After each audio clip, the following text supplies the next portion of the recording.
Hello and welcome student to this particular session. कैसे हैं आप सब? उम्मीद है आप सब होंगे बहुत अच्छे। तो फाइनली आपको मालूम है कि कॉमन यूनिवर्सिटीज एंट्रेंस टेस्ट की प्रिपरेशन के लिए डीएनएस एजुकेटर ऐप आपके लिए आ गया है ये कोर्स लेकर। आपको मालूम है कि मैं मोहम्मद आदिल शरीफ, मैं आपका मेंटोर हूं सीयूईटी का, यानी कॉमन यूनिवर्सिटीज एंट्रेंस टेस्ट। अगर आप बीकॉम ऑनर्स में एंट्रेंस के थ्रू एडमिशन लेना चाहते हो किसी भी कॉमन यूनिवर्सिटीज में, चाहे आप किसी भी सेंट्रल यूनिवर्सिटीज में एडमिशन लेना चाहते हो, तो आपको मालूम है कि आपको सीयूईटी एंट्रेंस जरूर क्रैक करना होगा। और अगर सीयूईटी एंट्रेंस क्रैक करना चाहते हो तो आपको डोमेन स्पेसिफिक में अकाउंटेंसी पढ़ना होगा, क्योंकि अकाउंटेंसी ऑलमोस्ट सारे यूनिवर्सिटीज पूछ रहे हैं कहीं ना कहीं। मल्टीपल चॉइस क्वेश्चन की बात कर ले अगर हम तो प्यारे बच्चों, आज के हम लोग इस सेशन में क्या करने वाले हैं? तो प्यारे बच्चों, अकाउंट्स में जो मैंने पिछला चैप्टर आपको करवाया था वो था हमारा फंडामेंटल ऑफ पार्टनरशिप। आज के सेशन में क्या करेंगे सर? आज हम अकाउंट्स का सेकंड चैप्टर स्टार्ट कर रहे हैं, that is change in profit sharing ratio. आप लोग change in profit sharing ratio में कुछ हॉट्स यानी higher order thinking skill level के क्वेश्चन होंगे, कुछ क्रिटिकल एनालिसिस पे क्वेश्चन होंगे, कुछ एजर्शन रीजन क्वेश्चन होंगे, यानी कि चेंज इन पीएसआर में हम देखने वाले हैं। अच्छा, हमारा पढ़ाने का जो तरीका होगा बच्चे वो क्या होगा? सबसे पहले मैं एक कॉन्सेप्ट समझाऊंगा, बहुत ही डिटेल एनालिसिस करूंगा, बहुत ही कॉन्सेप्चुअल आपको कॉन्सेप्ट समझाऊंगा। उसके बाद उससे रिलेटेड जो मल्टीपल चॉइस क्वेश्चन होगा वो मैं लगवा दूंगा आपको, आप आराम से सारा कुछ सॉल्व कर लेंगे। प्यारे बच्चों, तो आपको मालूम है कि आज अकाउंटेंसी का डोमेन का क्लास है और हम लोग एक चैप्टर है अकाउंटेंसी में, that is change in profit sharing ratio, और यही आज हम लोग करने वाले, जिसका पार्ट 1 है। 3 पार्ट में मैं सोचा हूं इसको कवर करवाने का, हम देखेंगे उसको। अच्छा, किसी कोर्स में इनरोल होने से रिलेटेड कोई भी इशू आ रहा हो तो आप कॉल कर सकते हो। सब्जेक्ट रिलेटेड कोई भी क्वेरीज हो तो आप मुझे कॉल कर सकते हो। ये आपके सामने स्क्रीन है। बिना किसी देर किए हुए हम लोग चेंज इन पीएसआर शुरू करते हैं। क्या है इस चैप्टर में, क्या कुछ नया है, कैसे हम कॉन्सेप्चुअल पढ़ेंगे, यानी हमारा मोटिव आपको समझाना है, रटाना नहीं। आइए स्टार्ट करते हैं। अकाउंटेंसी है, इंटरेस्टिंग सब्जेक्ट है, बहुत ध्यान समझेंगे। देखो बच्चे, change in profit sharing ratio क्या होता है, पहले मैं इसको समझाना चाहता हूं। देखो, ये एक ऑब्वियस सी बात है और इसको समझना चाहिए और हम समझेंगे भी। देखिए, स्टार्ट करें बच्चे? हाँ सर, शुरू करते। चलिए देखिए, मैं आपसे कह रहा हूं कि अगर मान लो एक बंदा है ए और दूसरा बंदा है बी, अगर ए और बी मिलकर कोई बिजनेस स्टार्ट करता है, मैं एक सिंपल से कॉन्सेप्ट से आ रहा हूं। What do you mean by change in PSR? अगर ए और बी मिलकर कोई बिजनेस स्टार्ट करता है तो इस बिजनेस को स्टार्ट करने से पहले इन्होंने आपस में कोई एग्रीमेंट किया होगा कि हम प्रॉफिट को कैसे बांटेंगे। हाँ सर, तो सपोज करो कि इन्होंने एग्रीमेंट किया कि हम प्रॉफिट को 3:2 में बांटेंगे। ये इनका पुराना एग्रीमेंट है। लेकिन होगा क्या, जब 2 महीने, 3 महीने, 4 महीने, 5 महीने जब बिजनेस चलने लगेगा तो बाद में हो सकता है, मैं लॉजिक बता रहा हूं, देखो अकाउंट्स पढ़ते कैसे इसको समझो। बाद में हो सकता है कि एक पार्टनर ए कह दे, ए क्या कहे कि भाई मैं इस बिजनेस में बहुत ज्यादा मेहनत कर रहा हूं, मैंने इस बिजनेस में अपना खून पसीना सब लगा दिया, मैं एक एक्टिव पार्टनर हूं, मैं सबसे ज्यादा मेहनत इस बिजनेस में मैं कर रहा हूं, तो मैं चाहता हूं कि मेरा रेशियो बढ़ाओ। ऐसे काम नहीं चलेगा। बी कहेगा हाँ यार बात तो सही है, तुम बहुत अच्छे से बिजनेस संभाल रहे हो, तुम बहुत अच्छे से बिजनेस को मैनेज कर रहे हो। तो अब जाहिर सी बात है, मेरी बात को समझने की कोशिश कीजिएगा कि अब होगा क्या इसमें, जब एक पार्टनर बिजनेस में ये बोल देगा कि भाई मैं ज्यादा एक्टिव हूं, तुम बहुत ज्यादा एक्टिव नहीं हो, तो उस केस में ए कहेगा कि अब हमारी रेशियो क्या होनी चाहिए, चेंज होनी चाहिए। क्योंकि पहले जो हम लोग प्रॉफिट शेयरिंग रेशियो हमारा 3:2 था, अब हम इसको 2:1 करेंगे। मान लो, मैं एक एग्जांपल दे रहा हूं, बस समझो।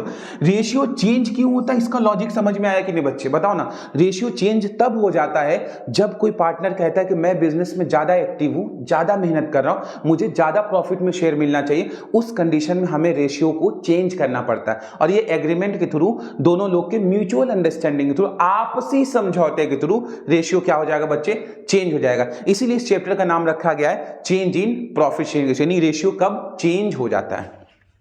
अच्छा, उम्मीद है कि ये बात समझ में आ गई होगी। अच्छा, एक बात बताओ, मैं आपसे एक चीज पूछना चाहता हूं, ध्यान से सुनना बच्चे, ताकि कोई डाउट ना हो। सुनना ध्यान से। मैं आपसे ये पूछना चाहता हूं कि मान लो ये पर्सन ए है, ठीक है, ये है ओल्ड और ये है न्यू। ध्यान समझना। मैं कहता हूं कि ए को पहले 10 रुपए मिलता था और ए को अब 12 रुपए मिलेगा। बोलो ना बच्चे। ए को पहले 10 रुपए मिलता था, अब ए को 12 रुपए मिलेगा। मैं रुपए में बात कर रहा हूं। तो आप क्या बोलोगे कि सर ए जो है ना वो 2 रुपए गेन कर गया है। बोलो ना बच्चे, 2 रुपए इसको ज्यादा मिल रहा है। हाँ, अच्छा मान लो एक पार्टनर बी है, एक पार्टनर बी है, यहां पे लिख रहा हूं मैं ओल्ड और यहां लिख रहा हूं न्यू। मैं बस एक एग्जांपल दे रहा हूं, अभी समझो मैं क्या समझाना चाह रहा हूं। मैं कह रहा हूं कि बी को पहले 10 मिलता था और बी को अब 8 रुपए मिल रहा है। तो आप क्या बोलोगे, सर यहां पे जो बी है ना सर वो सैक्रिफाइस कर रहा है। कितना सैक्रिफाइस कर रहा है सर? 2 रुपए का सैक्रिफाइस कर रहा है। कितने रुपए की कुर्बानी दे रहा है? 2 रुपए का। इसका मतलब क्या है, समझ में आया? इसका मतलब मैं समझने की कोशिश कर रहा हूं कि अगर हमें सैक्रिफाइस निकालना है, अगर हमें सैक्रिफाइस निकालना है तो हमें जो पुराना वाला था और जो नया वाला था, यानी कि ओल्ड में से, ध्यान देखो, ओल्ड में से न्यू को माइनस करेंगे। कितना आ जाएगा? ओल्ड कितना था पहले? कितना मिलता था? 10 रुपए। अब कितना मिल रहा है? 8 रुपए। तो कितने की कुर्बानी हो गई? 2 रुपए की। अच्छा, ये बी का कहानी था। ए पहले 10 रुपए मिलता था, अब 12 मिल रहा है। ये बंदा गेन किया। अगर हमें गेन पता करना है तो गेन के लिए क्या है कि न्यू में से ओल्ड माइनस करेंगे, तब ना 2 रुपए आएगा। बोलो ना बच्चे, न्यू में से ओल्ड माइनस करेंगे। 12 माइनस 10, अभी आ गया 2। सैक्रिफाइस का फॉर्मूला ओल्ड माइनस न्यू होता है और गेन का फॉर्मूला न्यू माइनस ओल्ड होता है। ये मैंने आपको प्रैक्टिकल एग्जांपल से समझाया। आप देखो, इसको क्या कहते हैं ना, बच्चे रटते हैं। घरों में आप देखेंगे, आपने अकाउंट्स जब पढ़ा होगा, इसको बच्चे ऐसे रटते हैं कि sacrificing ratio equal to old ratio minus new ratio, gaining ratio equal to new ratio minus, ऐसे बच्चे रटते। नहीं रटना है ना सर। मैंने आपको एक सिंपल सा लॉजिक देकर समझाया, एक छोटा सा एग्जांपल देकर समझाया कि कैसे सैक्रिफाइस का फॉर्मूला ओल्ड माइनस न्यू होता है। क्यों? देखो इसके पीछे लॉजिक समझ में आया ना, क्योंकि आपका पुराना ज्यादा होगा और नया कम होगा, तभी तो सैक्रिफाइस करेगा। तो ओल्ड ज्यादा में से कम को माइनस करोगे। गेन में क्या होता है? पुराना कम होता है और नया ज्यादा होता है, तभी तो गेन कर रहा है, कम है से ज्यादा। तो इसलिए ये सैक्रिफाइस गेन का कॉन्सेप्ट था, छोटा सा। अब इसको ध्यान समझना। अब एक बात बताओ, एक चीज तो आपको समझ में आया ना, क्या सर? कि जब पार्टनर अपना रेशियो चेंज करेगा, जब पार्टनर अपना रेशियो चेंज करेगा तो कहीं ना कोई सैक्रिफाइस करेगा और कोई ना कोई गेन करेगा। ये क्लियर है ना? होगा ना सर? जब दो लोग आपस में रेशियो को चेंज कर देंगे तो किसी को तो घाटा हो रहा होगा और किसी को फायदा हो रहा होगा। आइए, पहला सवाल है आपके स्क्रीन के ऊपर, देखेंगे। क्वेश्चन बोला है कि ए और बी पार्टनर है, प्रॉफिट शेयरिंग रेशियो 3:2 है। आफ्टर सम टाइम, कुछ समय बाद इन्होंने अपना रेशियो क्या कर लिया? चेंज कर लिया। अब मेरे प्यारे बच्चे, यहां पे आपको क्या निकालना है? सैक्रिफाइस और गेन कितना किया। मैं एक काम करता हूं, कोई एक फॉर्मूला लगाओ, या तो सैक्रिफाइस निकालो या तो गेन निकालो। एक फॉर्मूला लगाओ, दोनों मत लगा देना एक साथ। हम सैक्रिफाइसिंग रेशियो का फॉर्मूला लगाते हैं। क्या पढ़ाया था मैंने सैक्रिफाइसिंग रेशियो का फॉर्मूला? ओल्ड रेशियो माइनस, बोलो ना बच्चे, अभी सिखाया था, old ratio minus new ratio. अच्छा, ए और बी का निकालना, तो यहां ए लिखो, यहां बी लिखो। अच्छा, ए का ओल्ड रेशियो क्या है? 3/5। ए का ओल्ड रेशियो 3/3 वो टोटल करेंगे 5, ठीक है। अच्छा, बी का ओल्ड रेशियो क्या है? 2/5 माइनस माइनस। कुछ समय बाद इन्होंने रेशियो को चेंज कर दिया। ए का न्यू रेशियो क्या है? 2/3। बी का न्यू रेशियो क्या है? 1/3। क्लियर है? अब यहां क्या करेंगे हम लोग? एलसीएम लेंगे। 5 और 3 का एलसीएम लेंगे, कितना आएगा? 15 आएगा। 5 3 जा 15, 3 3 जा 9, माइनस 3 5 जा 15, 5 2 जा 10, कितना आ जाएगा? -1/15। अभी मैं समझाऊंगा, घबराना नहीं। यहां एलसीएम लेंगे, 15 आ जाएगा। 5 3 जा 15, 3 2 जा 6, 3 5 जा 15, 5 1 जा 5, यानी कि 1/15। अब एक बात बताओ, आपने फॉर्मूला किसका लगाया था सर? सैक्रिफाइसिंग रेशियो का फॉर्मूला लगाया, और सैक्रिफाइसिंग रेशियो का फॉर्मूला लगाने पे आंसर माइनस में आ रहा है। ए का माइनस में आ रहा है। आप एक पॉजिटिव फॉर्मूला लगा रहे हो, सैक्रिफाइस का फॉर्मूला लगा रहे हो, आंसर माइनस में आ रहा है, इसका मतलब ये बंदा गेन कर गया। और आपने सैक्रिफाइसिंग रेशियो का फॉर्मूला लगाया और आंसर अगर प्लस में आ रहा है, इसका मतलब ये बंदा सैक्रिफाइस कर गया, यानी उल्टा गियर मार दिया ना, रिवर्स का मसला हो गया। जब रिवर्स हो जाएगा, इसका मतलब आप एक फॉर्मूला सैक्रिफाइसिंग का लगा रहे हो, आंसर माइनस में आ रहा है, मतलब वो बंदा गेन कर रहा है और ये बंदा सैक्रिफाइस कर रहा है। क्लियर है? किसी को कोई डाउट है? पूछिए। अगले स्लाइड पे मूव करें। हाँ, आइए, तो मैंने कहा था ना कि जब मैं कॉन्सेप्ट पढ़ाऊंगा तो उससे रिलेटेड एमसीक्यू लेकर आऊंगा, मल्टीपल चॉइस क्वेश्चन। लगाओ ना बच्चे जल्दी से। सैक्रिफाइसिंग रेशियो, अगर अभी मैंने बेसिक से लेकर जा रहा हूं, आगे चल के आपको दिखाऊंगा लेवल किस तरीके से एग्जाम में क्वेश्चन आता है। Sacrificing ratio is equal to क्या होता है फॉर्मूला, ठीक करो, चलो बच्चे जल्दी करो। Sacrificing ratio is equal to क्या आ जाएगा, आंसर बताओ जल्दी, डू इट फास्ट। अभी मैंने लॉजिकली समझाया कि फॉर्मूला कैसे, रटना नहीं है, आदिल सर है तो रटना नहीं है। सैक्रिफाइसिंग रेशियो इक्वल टू क्या हो जाएगा, old ratio minus new ratio. अभी मैंने समझाया, इस पे बहुत ज्यादा लंबा खींचने की जरूरत नहीं। अगला क्वेश्चन है gaining ratio is equal to क्या होता है, तो gaining ratio is equal to क्या होता है, अभी जस्ट मैंने लॉजिकली समझाया। गेन कब करेगा बंदा, जब गेन कब होता है, तो मैंने अभी बताया कि गेन का मतलब होता है कि पहले कम था अब ज्यादा हो गया है, पहले कम मिलता था अब तभी तो गेन, यानी new minus old, new ratio minus old ratio. Clear है। एक और एमसीक्यू आपके स्क्रीन के ऊपर है, इसको जरा सा समझिएगा और जल्दी जल्दी हम लोग सॉल्व करते जाएंगे और देखते जाएंगे। देखिए क्वेश्चन में बोला है कि ए बी पार्टनर है, प्रॉफिट शेयरिंग रेशियो 1:1 है। बाद में फ्यूचर में इन लोगों ने अपना रेशियो क्या कर दिया, चेंज कर दिया, यानी ए बी का जो पुराना रेशियो था वो 1:1 था, अब फ्यूचर में उन्होंने अपने रेशियो को क्या कर दिया, चेंज कर दिया। चेंज क्या कर दिया, 4:3 कर दिया। आपको निकालना, कैलकुलेट करना है क्या, सैक्रिफाइस और गेन बाय ए, सिर्फ ए का निकालना है। सिर्फ पूछा है कि बताओ ए ने सैक्रिफाइस किया है या गेन किया है। हम कुछ नहीं करेंगे, हम यहां सैक्रिफाइसिंग रेशियो का फॉर्मूला लगाएंगे, that is old ratio minus new ratio. सिर्फ ए का पूछा है, यहां पूछा है ए का, ए बताओ कि सैक्रिफाइस किया है या गेन किया है, तो आप क्या करो बस ए का निकालो। सैक्रिफाइस रेशियो का फॉर्मूला लगा दो नॉर्मली, ए का निकालो, बी का छोड़ दो, पूछा नहीं, ए का पूछा, ए का निकालो। अच्छा, ओल्ड रेशियो ए का क्या था 1/2 माइनस न्यू रेशियो ए का क्या था 4/7। एलसीएम ले लो, एलसीएम लोगे 7 और 2 का एलसीएम लोगे कितना आ जाएगा 14। 2 का टेबल कितने में पढ़ेंगे 14 7 टाइम 7 1 जा 7 माइनस 7 का टेबल कितने में पढ़ेंगे 47 2 जा 14 4 2 जा 8 यानी -1/14। फॉर्मूला किसका लगाए हैं, सैक्रिफाइसिंग का। आंसर किस में आ रहा है, माइनस में, यानी ए ने क्या किया है यहाँ पे, गेन किया है, कितना 1/14। ये माइनस साइन यहाँ इंडिकेट कर रहा है कि ये बंदा यहाँ पे गेन कर रहा है, तो गेन कितना किया 1/14। क्वेश्चन खत्म। अगला सवाल बताइए ना सर, बहुत तेजी में। अच्छा अगला क्वेश्चन, अगला आज उम्मीद है कि अगर एग्जाम में सैक्रिफाइस और गेन से रिलेटेड कॉन्सेप्ट आएगा तो आप इजीली इसको क्रैक करोगे। आइए सर, अगला कॉन्सेप्ट है गुडविल से related. Next topic change in PSR का है, गुडविल से रिलेटेड। अच्छा एक बात बताओ, गुडविल होता क्या है, बहुत बच्चे कंफ्यूज होते हैं, पूरा साल अकाउंट्स पढ़ लेंगे गुडविल ही नहीं समझ पाते। बहुत अजीब बात है भाई, अगर आप एक साल अकाउंट्स पढ़े और आपको गुडविल नहीं समझ में आए, फिर आपने समझा क्या। आज आपको पता चल जाएगा कि गुडविल होता क्या है, और बहुत ही डिटेल एनालिसिस करने वाला हूं, बहुत अच्छे समझना। देखो ध्यान समझना, ताकि कोई डाउट हो, कोई लॉजिक में प्रॉब्लम हो तो तुरंत उसको हम लोग टैकल कर सकें। स्टार्ट कर रहा हूं मैं। देखो गुडविल क्या होता है, ध्यान समझना। गुडविल का मतलब क्या होता है, मैं एक छोटे से एग्जांपल से आपको समझाना चाहूंगा।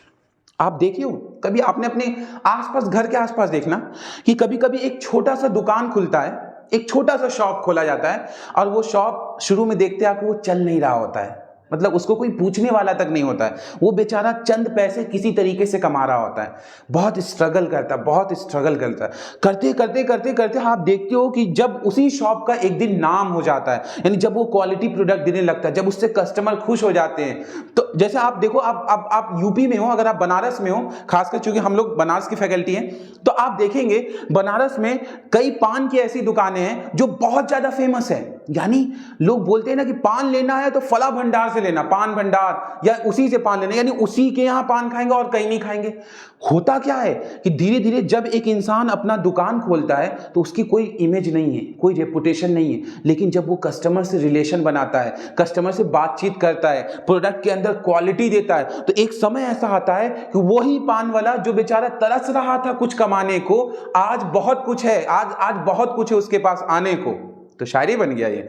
यानी आप देखिए कि एक समय में जब वो तरस रहा था कमाने को, आज उस बंदे के पास पैसा ही पैसा है, आज वो करोड़ों का टर्नओवर कर रहा है। आज एक छोटा सा एग्जांपल देखिए, एमबीए चाय वाला, उसने क्या किया, एक नाम ही तो बनाया था, एक गुडविल ही तो क्रिएट किया। वो 5 रुपए का चाय लोग बेच रहे थे, उसने अपना एक नाम बनाया, एक रेपुटेशन बनाया, और आज उसी के यहाँ से 50 रुपए 100 रुपए का लोग चाय पीने को तैयार है। यानी गुडविल क्या है सर? गुडविल बोलते हैं गुड नेम, रेपुटेशन, इमेज जो आप बनाते हो, उसी को हम लोग गुडविल बोलते हैं। अच्छा एक बात बताओ, अकाउंट्स में गुडविल की मनी वैल्यू होती है नहीं होती है? सर ये गुडविल का मनी वैल्यू, हाँ, गुडविल कोई इमेजिनरी चीज नहीं है, गुडविल की मनी वैल्यू होती है। मनी वैल्यू मतलब गुडविल को हम लोग पैसे में मेजर करते हैं, पैसे में मेजर करते हैं।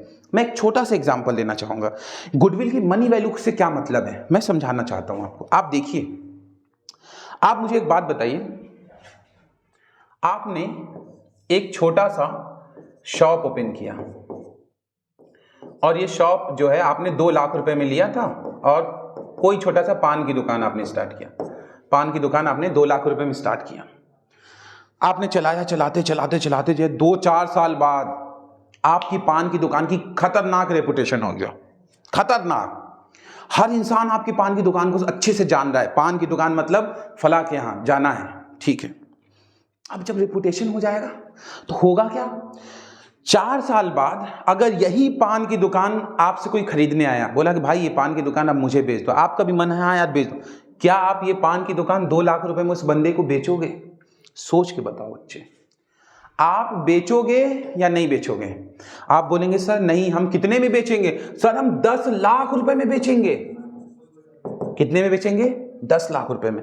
मैं आपसे एक सवाल पूछना चाहता हूं कि आखिर वो जो 2 लाख रुपए का पान था, वो दुकान था, उसको आप 10 लाख रुपए में क्यों बेच रहे हो? आप बोलेंगे सर हमने नाम बना लिया, हमने इमेज बनाया, हमने रेपुटेशन बनाया। वो रेपुटेशन कितने का है सर? वो रेपुटेशन 8 लाख रुपए का है। यानी 8 लाख रुपए का हमने गुडविल क्रिएट किया है, और ये गुडविल जो हमने क्रिएट किया है, इसे जब हम उसे बेचेंगे तो ये 8 लाख रुपए हमें सिर्फ गुडविल के नाम पे मिलेगा। इसका मतलब ये बात प्रूफ हो गया कि जब हम बिजनेस करते हैं तो गुडविल की वजह से हमारा मनी वैल्यू बढ़ता रहता है, पैसे में वैल्यू बढ़ता है। गुडविल सिर्फ ये नहीं है कि हाँ नाम हो गया, नहीं, अकाउंट्स कहता है सिर्फ नाम नहीं हुआ है, उसकी मनी वैल्यू हो गई है, पैसे में, पैसा ही पैसा, गुडविल के नाम पे पैसा। इसका मतलब गुडविल का मनी वैल्यू होता है, और मैंने इस एग्जांपल से आपको समझाने की कोशिश किया कि कैसे गुडविल का मनी वैल्यू होता है। एक क्वेश्चन, मल्टीपल चॉइस क्वेश्चन आपके एग्जाम में आ सकता है कि गुडविल कौन से अकाउंटिंग स्टैंडर्ड में आता है, तो आप बोलेंगे गुडविल अकाउंटिंग स्टैंडर्ड 26 में आता है। यानी अकाउंट्स में कुछ स्टैंडर्ड बनाए गए हैं जिसके अंदर हम चीजों को पढ़ते हैं। तो अगर आपसे पूछेगा कि कौन से अकाउंटिंग स्टैंडर्ड में, अकाउंटिंग स्टैंडर्ड 1 है, 2 है, जैसे संविधान में, कॉन्स्टिट्यूशन में आर्टिकल होता है ना, उसी तरीके से गुडविल कहां पे डिस्कस किया है, तो अकाउंटिंग स्टैंडर्ड 26 में डिस्कस किया है, ठीक है। अच्छा, गुडविल 2 तरह का होता है, एक होता है परचेज्ड गुडविल और एक होता है सेल्फ जनरेटेड गुडविल। ये क्या है सर? परचेज्ड गुडविल क्या है? परचेज का मतलब होता है वो गुडविल जो हम खरीदते हैं, उसे हम परचेज गुडविल कहते हैं। खरीदते हैं सर, एग्जांपल दीजिए ना, आपका एग्जांपल बड़ा अच्छा लगता है सर। आइए ना एग्जांपल लेते हैं, मैं एक एग्जांपल दे रहा हूं। सपोज कि ये मैं हूं, अब मैं एक बार गया बनारस, मान लीजिए वाराणसी, और वाराणसी में मैं जाता हूं और वहां पे मुझे एक दुकान दिखता है, एक शॉप दिखता है। मेरा मन हुआ कि यार ये शॉप क्यों ना मैं खरीद लूं, भाई मेरी मर्जी। हम बोले हाँ, हमने पूछा भैया शॉप बनारस में एक बड़ी अच्छी दुकान है, मुझे खरीदना है, कितने का दोगे? तो एक पर्सन है मिस्टर एक्स, ये कहता है कि भाई ये दुकान 50 लाख का मिलेगा। बोले हाँ 50 लाख? बोले क्या बात कर रहे हो? अब मैं ठहरा अकाउंट्स का स्टूडेंट, अकाउंट्स का टीचर। मैंने बोला अच्छा रुको, अभी हम तुम्हारी मनी वैल्यू निकालते। हमने कहा कि अरे एक बात बताओ, तुम्हारी जमीन बहुत ज़्यादा से ज़्यादा 10 लाख की होगी, तुम्हारे पास जो बिल्डिंग है वो बहुत ज़्यादा से ज़्यादा 10 लाख का होगा, तुम्हारे दुकान में जो मशीन रखा हुआ है वो बहुत ज़्यादा 10 लाख का होगा। तो भाई जब हम वैल्यूएशन कर रहे हैं तो सिर्फ 30 लाख रुपए का तो सामान है तुम्हारे पास, ये तुम 50 लाख क्यों मांग रहे हो मुझसे, मामला क्या है? तो वो कहेगा कि सुनो, जब तुम मेरा दुकान खरीद रहे हो ना, तो इस दुकान पे जो इमेज बना है आज तक, जो नाम है, जो वैल्यूएशन है। आप एक बात बताओ, गांव की जमीन और शहर की जमीन में दाम में फर्क क्यों होता है? भाई गांव की जमीन भी मिट्टी की होती है और शहर की जमीन भी मिट्टी की होती है। फर्क क्यों होता है? तो फर्क होता है उसके रेपुटेशन, उसके नाम, उसके ब्रांड, उसकी वैल्यू की वजह से, है ना। शहर की जमीन महंगी मिलती है, गांव की जमीन सस्ता होता है। अगर आपसे पूछेगा फर्क क्यों, उसकी गुडविल की वजह से। ये दुकानदार बोलेगा कि ये भले ही 30 लाख रुपए का ये सामान है इस दुकान में, बेचूंगा 50 लाख में, तुम्हें 20 लाख रुपए एक्स्ट्रा देना पड़ेगा। जब तुम 20 लाख रुपए एक्स्ट्रा दोगे तब ये दुकान हम तुम्हें दे देंगे। अब ये 20 लाख रुपए जो हम पे कर रहे हैं एक्स्ट्रा इस दुकान खरीदने के लिए, ये किस नाम पे पे कर रहे हैं? This is called as purchased goodwill. Goodwill यानी हमने किसी की रेपुटेशन खरीदी है, पैसा पे किया है, तब जाके वो गुडविल मुझे मिला है। इसी को हम लोग परचेज गुडविल कहते हैं। अब ये दुकान आपका हो गया। समझ में आया कि नहीं बच्चे, बताओ? समझ में आया? परचेज गुडविल अच्छे समझ में आया? पैसा देकर जब आप कोई गुडविल, कोई रेपुटेशन के बदले में आप पैसा देते हो और उसे खरीदते हो, तो उसी को हम लोग परचेज गुडविल कहते हैं। Now coming to the basic question, now sir what is self generated goodwill? अब एक बात बताओ, आपने 20 लाख रुपए देकर आपने वो दुकान खरीदा, एक्स्ट्रा देकर, मतलब दिया तो आपने 50 लाख है, बट 20 लाख रुपए आपने एक्स्ट्रा दिया था दुकान गुडविल के नाम पे, उसकी इमेज के नाम पे, उसकी रेपुटेशन के नाम पे, उसको परचेज गुडविल कहते हैं। ये सेल्फ जनरेटेड गुडविल क्या है? अब आपके पास ये दुकान आ गया, आपके हाथ में कितने का? 50 लाख का। अब ये दुकान जब आपके हाथ में आएगा तो आप मेहनत करोगे कि नहीं करोगे? बोलो ना। आप मेहनत करोगे ना उस दुकान में, आप अपना एफर्ट लगाओगे, आप खुद कस्टमर बनाओगे, आप एक अच्छा रिलेशन कस्टमर के साथ बनाओगे, आप क्वालिटी प्रोडक्ट दोगे, आप अच्छे शानदार मार्केटिंग करोगे, आप लोगों से अच्छे ताल्लुकात बनाओगे, अच्छे रिलेशन बनाओगे, अच्छे टर्म्स बनाओगे, अच्छी प्रोडक्ट बेचोगे, तो आपकी अपनी तो इमेज बनेगी ना, और उस इमेज की भी तो वैल्यू होती रहेगी ना। अब ये जो 50 लाख की दुकान था, आज से 5 साल बाद यानी आफ्टर 5 इयर्स, जब 5 साल बीतेगा तो यही आपकी दुकान की वैल्यू 1 करोड़ रुपए की हो जाएगी। और ये 1 करोड़ आपने बनाया है अपना इमेज, अपनी ब्रांडिंग करके, अपनी क्वालिटी प्रोडक्ट देकर। इसको बोलते हैं सेल्फ जनरेटेड गुडविल। यानी जिस गुडविल को हम अपनी मेहनत से बनाते हैं, इसको हम लोग सेल्फ जनरेटेड गुडविल बोलते हैं। और वो गुडविल जो हम पैसा देके खरीदते हैं, उसको हम लोग परचेज गुडविल कहते हैं। क्लियर है? कोई डाउट बच्चे?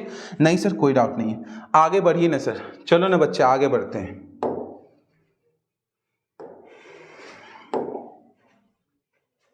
हाँ, तो मैंने कहा था ना, हर टॉपिक के बाद एमसीक्यू मिलेगा भैया, हर एक टॉपिक के बाद मिलेगा आपको मल्टीपल चॉइस क्वेश्चन। क्योंकि सीयूईटी में अगर आप चाहते हो एडमिशन, तो आपको इसी तरीके से, एनालिटिकल तरीके से पढ़ना है।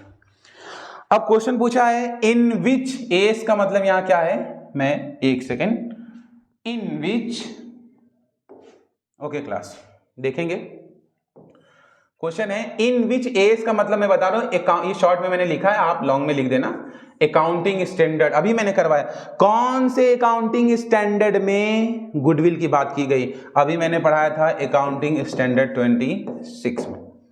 उसका पूछा गुडविल इज एन, गुडविल कौन सा एसेट्स है? प्यारे बच्चे, गुडविल तो नाम का वैल्यू है ना, ब्रांड का वैल्यू ना। गुडविल तो एक इमेजिनेशन है ना हमारा, कि हमने एक नाम बनाया। छू सकते हैं? कहाँ गया मेरा नाम? नाम को छुओ, नहीं छू सकते। नाम को टच कर सकता है क्या? नहीं। गुडविल तो बस हमारी एक फीलिंग ही तो है कि मैंने एक ब्रांड बना लिया, मेरी एक वैल्यू है। फला जब मिठाई 10 रुपए का मिलता है, मिठाई 100 रुपए का मिलता है, वो 100 रुपए का मिठाई इसलिए नहीं मिलता क्योंकि उसने एक वैल्यू बनाई है, एक ब्रांड बनाया है। इसलिए कहा जाता है goodwill is an intangible asset. Intangible मतलब it can not be touch और सीन, इसे देखा नहीं जा सकता, इसे छुआ नहीं जा सकता, ये बन जाता है, ब्रांड बन जाता है, इसे देखा नहीं जा सकता है ना। तो goodwill is an intangible assets. Clear हो गया होगा मेरे ख्याल से। ओके, अगला टॉपिक है, इसको जरा गौर से समझने की कोशिश कीजिएगा ताकि कोई डाउट हो तो उस पर हम डिस्कस कर लें। That is methods of calculation of goodwill. अच्छा, ये कौन सा गुडविल निकालने की बात हो रही है? बच्चे कंफ्यूज होते हैं, ध्यान रखो। परचेज्ड गुडविल में कोई इशू ही नहीं है, परचेज गुडविल में कोई इशू ही नहीं है, क्योंकि परचेज गुडविल में क्या होता है कि हम पैसा पे करके गुडविल खरीदते हैं, that is simply purchase goodwill. पर आप भी खरीद सकते हो, आप कभी जमीन लेने जाते हो ना, आप कहीं बोलते हो ना कि ये वीआईपी इलाका है एकदम, यहाँ की जमीन महंगी है, तो वहां जो पैसा देते हो ना और खरीदते हो ना, तो वो गुडविल के नाम पे एक्स्ट्रा पैसा पे कर रहे हो। आप गांव देहात की जमीन खरीदो, 2 लाख रुपए में एक बिस्सा मिल जाएगा, आप जाके शहर में जमीन खरीदो ना 50 लाख में मिलेगा, वो 48 लाख रुपए। क्यों? क्योंकि वो गुडविल के नाम पे पैसा ले रहा है आपसे। तो परचेज गुडविल हमें निकालने की जरूरत नहीं, वो हमें पता है कितना हम पे कर रहे हैं। असल में यहां पे क्या पढ़ना है पता है? Methods of calculation of goodwill में असल में हम पढ़ रहे हैं सेल्फ जनरेटेड गुडविल हम कैसे पता करें।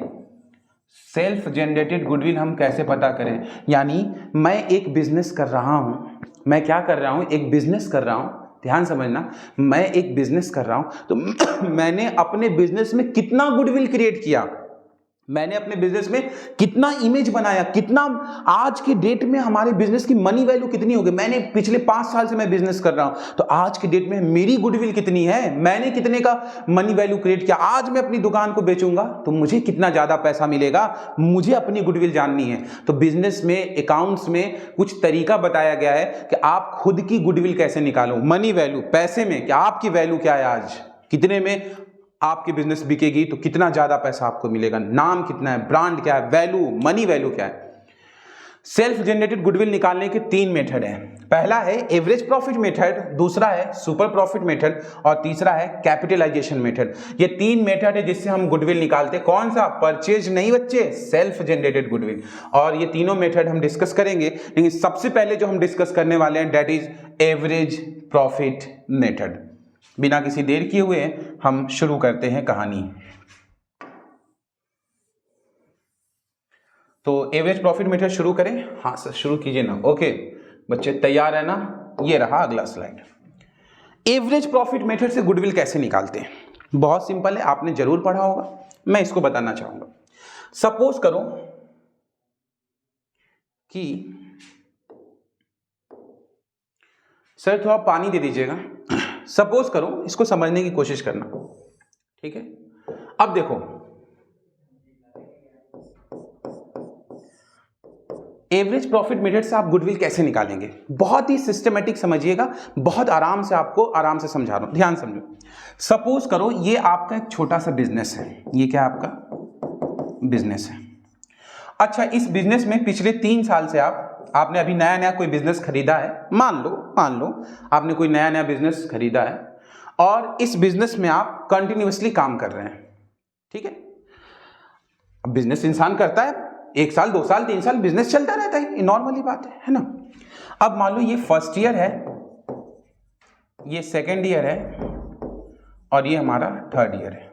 यानी आप पिछले 3 साल से बिजनेस में आप कुछ ना कुछ प्रॉफिट कमाए होंगे। बोलो ना बच्चे, बिना प्रॉफिट का कोई बिजनेस चला है क्या? नहीं सर, प्रॉफिट कमाए होंगे। मान लो मैं कहता हूं 40,000, 60,000 और 20,000, ये 3 साल में आपके बिजनेस का प्रॉफिट है।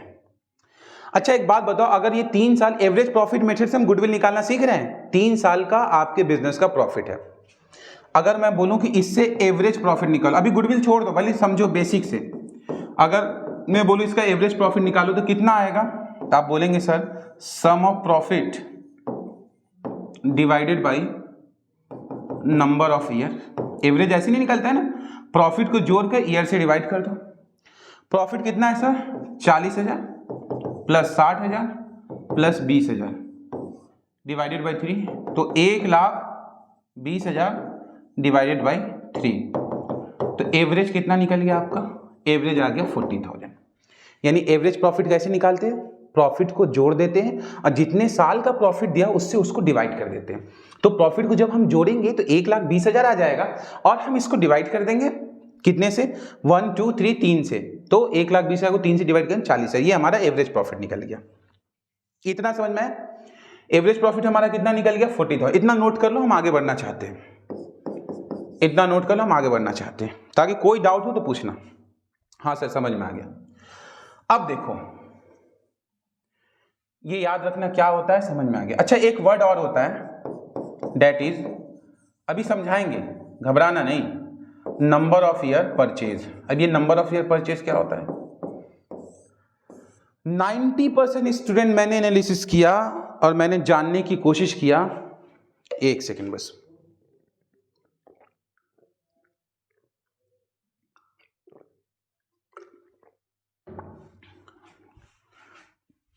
ध्यान समझना।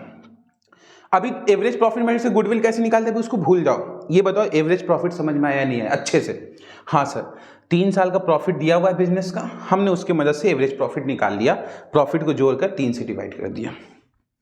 एक वर्ड और है नंबर ऑफ ईयर परचेज। ये क्या होता है फिर हम गुडविल निकालना सीखेंगे। अभी समझो, एक बात बताओ, ये मैं हूं, मैंने एक बिजनेस खरीदा, ये गोलगप्पे का बिजनेस था, कोई बंदा चला रहा था, ये गोलगप्पे का बिजनेस है, सबका फेवरेट फूड, आई थिंक सब लोग खाते हैं। गोलगप्पे का बिजनेस है, कोई बंदा चला रहा था, मैंने उस बंदे का बिजनेस क्या किया? खरीद लिया। अच्छा, एक सवाल पूछता हूं, ये बंदा पिछले 5 साल से ये बिजनेस चला रहा था, ये बंदा पिछले 5 साल से ये बिजनेस चला रहा है, बहुत अच्छे से चला रहा है, एक ब्रांड क्रिएट कर चुका था, मैंने अब खरीदा। अब एक बात बताओ, इसके पास जो कस्टमर आते थे, क्योंकि अब यही सेम बिजनेस मैंने खरीद लिया, तो क्या यही कस्टमर मेरे पास नहीं आएंगे?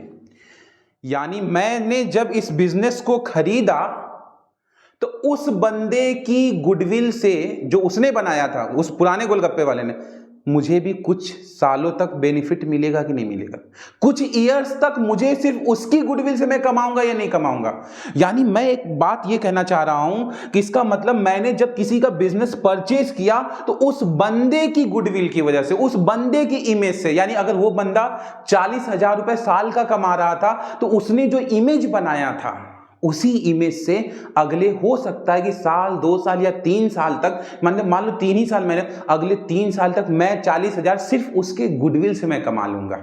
अभी मेरा बिजनेस नया नया है, मेरा बिजनेस नया नया है, अभी देखा जाए तो मेरी कमाई कुछ नहीं होनी चाहिए, लेकिन चूंकि मैंने जिसका बिजनेस खरीदा है उसकी तो गुडविल है ना, और उसके गुडविल की वजह से मैं अगले 3 साल तक जितना वो कमा रहा था उतना मैं कमाता रहूंगा, because of that person goodwill. इसको बोलते हैं हम लोग नंबर ऑफ ईयर परचेज। यानी आपने किसी का बिजनेस खरीदा, किसी का बिजनेस आपने खरीदा, उस बंदे की इमेज से, उस बंदे की गुडविल से, उस बंदे के नाम से आप कितने सालों तक सिर्फ उस बंदे के नाम से कमा सकते हो?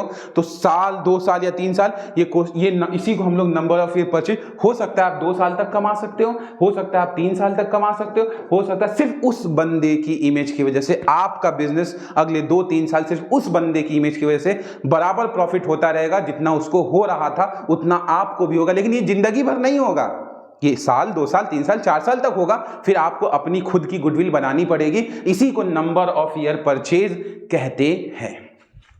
क्लियर है? बोलो ना भाई। हाँ सर क्लियर है।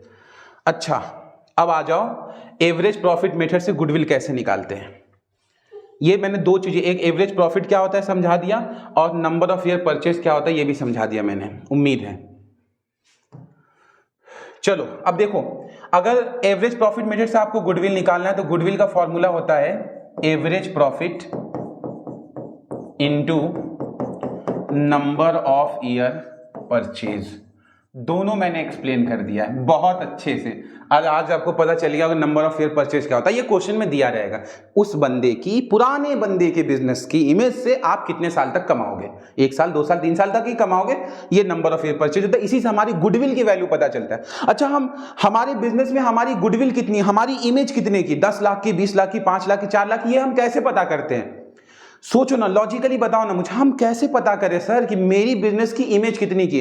आज हम स्टैंड कर रहे हैं तो हम 10 लाख की इमेज रखते हैं, 20 लाख की, 50 लाख या 1 करोड़ की। तो हम उसको पता करने का एक सिंपल सा तरीका यह है कि हमारी बिजनेस में जो प्रॉफिट हो रहा है उसका एक एवरेज निकाल लो। यानी कि पिछले 5 साल से जो आप कमाए जा रहे हो उससे एक एवरेज पता कर लो, और आप उस बंदे की वजह से कितना साल तक लगातार अभी तक कमाओगे, यानी that is number of year purchase. यानी दूसरे बंदे की गुडविल की वजह से आपको कितने साल तक बेनिफिट मिलेगा, उसको मल्टीप्लाई कर दो, आपको पता चल जाएगा कि आपके बिजनेस की अभी के टाइम में क्या गुडविल है। क्लियर है? बोलो ना भाई। यानी अगर आपको गुडविल निकालना है तो एवरेज प्रॉफिट को मल्टीप्लाई कर दो नंबर ऑफ ईयर परचेज से। मान लो यहाँ पे प्रॉफिट दिया हुआ पिछले 3 साल का, प्रॉफिट ऑफ 3 इयर्स दिया हुआ है, अभी मैंने जस्ट करवाया था। कितना? ये फर्स्ट ईयर है, सेकेंड है और ये थर्ड ईयर। फर्स्ट ईयर का प्रॉफिट कितना है? 40,000। सेकेंड ईयर का कितना है? 20,000। और थर्ड ईयर कितना है? 60,000।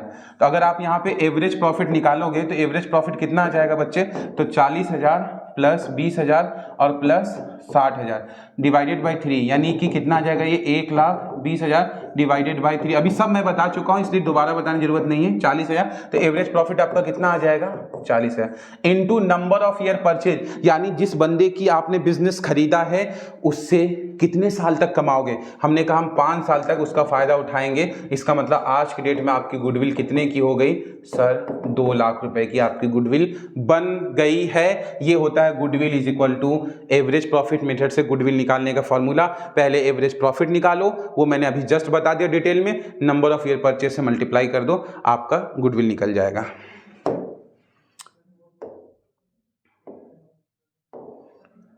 ओके, अब आता है concept of abnormal losses and abnormal gain. ये बहुत ही इंपॉर्टेंट कॉन्सेप्ट है और इसको समझना बहुत जरूरी है बच्चे, वरना दिक्कत आ जाएगा। आइए शुरू करते हैं। अच्छा एक बात बताओ, मैं कुछ सवाल पूछना चाहता हूं और उसी सवाल के जरिए मैं कॉन्सेप्ट को समझने की कोशिश करूंगा।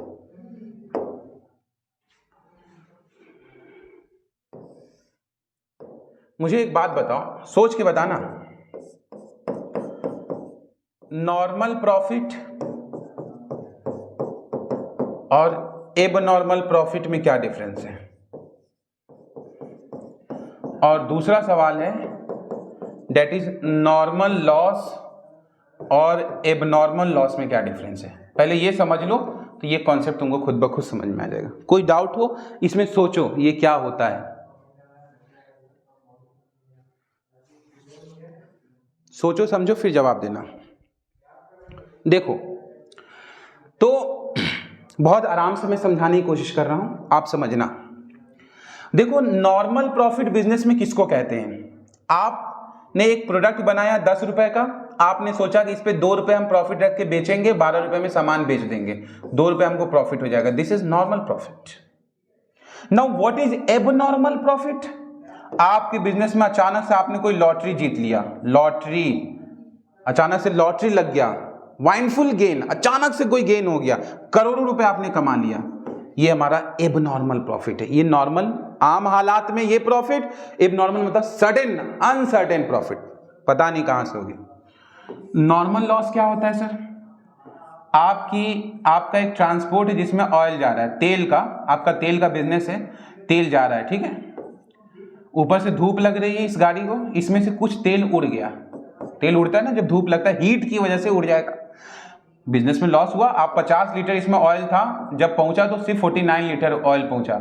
ये कैसा लॉस? ये नॉर्मल लॉस है, क्योंकि ये हमें पता है होगा, धूप में जाएगी गाड़ी, 1 लीटर ऑयल उड़ जाएगा, नॉर्मल लॉस। एबनॉर्मल लॉस क्या होता है? आग लग गई बिजनेस में, फायर, आग लग गई, पूरे बिजनेस धुआं सा, पूरा business, this is called as abnormal loss. यानी जब बिजनेस में नॉर्मली कोई प्रॉफिट हो रहा है तो ठीक है, अचानक से कोई प्रॉफिट हो जाए, एबनॉर्मल। बिजनेस में कोई नॉर्मल लॉस है, ठीक है, अचानक से कोई लॉस, भयंकर लॉस हो जाए, एबनॉर्मल लॉस। एबनॉर्मल लॉस और एबनॉर्मल गेन समझ में आया कि नहीं? अच्छा, एबनॉर्मल प्रॉफिट को हम लोग एबनॉर्मल गेन भी कहते हैं, क्लियर है? ओके स्टूडेंट, ध्यान से समझना। अब मैं एक सवाल आपसे पूछना चाहता हूं, पूछूं? हाँ सर पूछिए ना। मैं एक सवाल पूछना चाहता हूं, ये मान लीजिए ये आपका बिजनेस है, ये आपका क्या है? बिजनेस। बिजनेस में आप, ये है आपका फर्स्ट ईयर और ये है आपका सेकेंड ईयर, 2 साल का मामला है। फर्स्ट ईयर में आपने बिजनेस में प्रॉफिट कमाया 40,000 प्रॉफिट कमाया, जिसमें से इंक्लूडिंग क्या इंक्लूड था? Abnormal gain ₹5,000। अच्छा, सेकेंड ईयर में आपने प्रॉफिट क्या कमाया? 20,000, इसमें इंक्लूडिंग एबनॉर्मल लॉस 5000। अब ये है क्या सर? ये 2 साल आपका बिजनेस का प्रॉफिट दिया हुआ है। अच्छा, इस क्वेश्चन में नंबर ऑफ ईयर परचेज दिया हुआ है आपका 3 साल। 3 नंबर ऑफ ईयर परचेज कितना दिया हुआ है? 3। अब क्वेश्चन में बोला है गुडविल निकालो एवरेज प्रॉफिट मेथड से।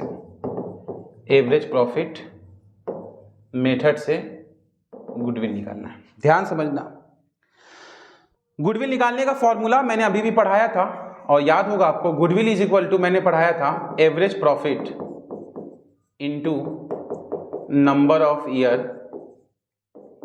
परचेज, यही फॉर्मूला है। अच्छा, इसका एवरेज प्रॉफिट कैसे निकालते हैं? एवरेज प्रॉफिट कैसे निकालते? तो एवरेज प्रॉफिट निकालने का फॉर्मूला होता है सम ऑफ प्रॉफिट, यानी पूरे प्रॉफिट को जोड़ दो, डिवाइड कर दो नंबर ऑफ ईयर से। क्लियर है बच्चे? प्रॉफिट को जोड़ दो और ईयर से क्या कर दो? डिवाइड कर दो।